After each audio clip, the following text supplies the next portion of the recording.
امام کے ساتھ دل میں خطبہ پڑھنا، کیا امام صاحب کے ساتھ دل میں آہستہ خطبہ پڑھ سکتے ہیں؟ ابو بلال کوئٹہ سے نبی صلی اللہ علیہ وسلم نے خطبے کو غور سے سننے کا حکم دیا، اگر آپ دل میں بھی پڑھیں گے تو غور سے سننے میں خلل واقع ہو سکتا ہے، اس لیے بہتر یہی ہے کہ آپ خطبہ سننے کو فوکس کریں۔ آپ جوانی میں عبادت کی فضیلت کیسے حاصل ہوگی، کس عمر میں حاصل ہوگی؟ یہ سوال پوچھا ہے ابن شاعر کراچی سے۔ ابن شاعر، حدیث میں آتا ہے کہ 7 لوگوں کو قیامت کے دن اللہ کے عرش کا سایہ نصیب ہوگا، ان میں ایک شخص وہ ہے جس نے جوانی کی عمر اللہ کی عبادت میں گزاری۔ اگر کسی شخص کی جوانی کے ابتدائی سال گناہوں میں گزرے پھر وہ توبہ کر لے تو کیا وہ اس فضیلت میں داخل ہوگا یا نہیں؟ نیز اگر انسان سے کبھی کبھار صغیرہ یا کبیرہ گناہ ہو جائے اور وہ فوراً توبہ کر لے تو کیا پھر بھی اس فضیلت میں داخل ہوگا یا نہیں؟ ابن شاعر کراچی سے۔ 2 سوال ہیں ابن شاعر کے کہ نمبر 1، کس عمر میں عبادت کی ہو تو وہ جوانی کی عبادت کہلائے گی؟ نمبر 2، جوانی میں نہیں کی، بڑھاپے میں کی لیکن توبہ کر لی تو کیا وہ اس فضیلت میں داخل ہوگا؟ دیکھیں، پہلے سوال کا جواب یہ ہے کہ جوانی کا جو لفظ جس میں حدیث میں آتا ہے شاب نشأ فی عبادت اللہ عز وجل، آپ صلی اللہ علیہ وسلم نے فرمایا 7 آدمی، 7 یظلہم اللہ فی ظلہ یوم لا ظل الا ظلہ، 7 لوگوں کو اللہ اپنے سائے میں جگہ دے گا، ان میں ایک وہ نوجوان جس نے جو جوانی میں اللہ کی عبادت میں پروان چڑھاؤ،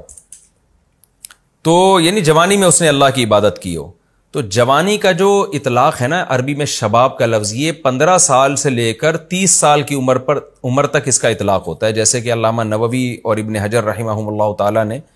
لغت کی کتابوں کے حوالوں سے یہ ثابت کیا ہے کہ جوانی یعنی شباب کا جو زمانہ ہے، 30 سال کے بعد بھی آدمی جوان رہتا ہے لیکن شباب نہیں رہتا، نوجوان نہیں رہتا۔ جوان ہونا الگ چیز ہے، نوجوان ہونا الگ چیز ہے۔ تو 15 سے لے کے 30 سال کی عمر میں اگر کسی کو توبہ کی توفیق ہو گئی اور اس 30 سال گزرنے سے پہلے اس نے اللہ کی عبادت شروع کر دی تو انشاءاللہ وہ اس حدیث کی فضیلت میں داخل ہوگا۔ رہا مسئلہ کہ 30 سال سے زیادہ عمر گزر گئی، اس کی